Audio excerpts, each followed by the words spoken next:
Hello everyone, welcome back with a new video. In this video I will tell you how to do internet speed test on both Android and iPhone.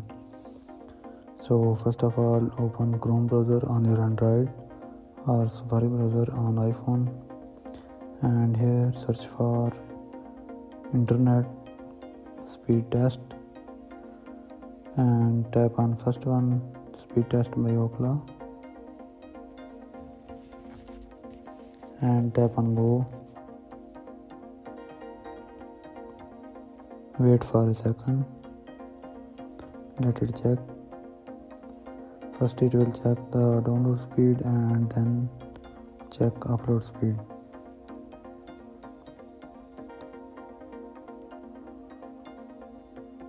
So this is the download speed, and now it is checking upload speed.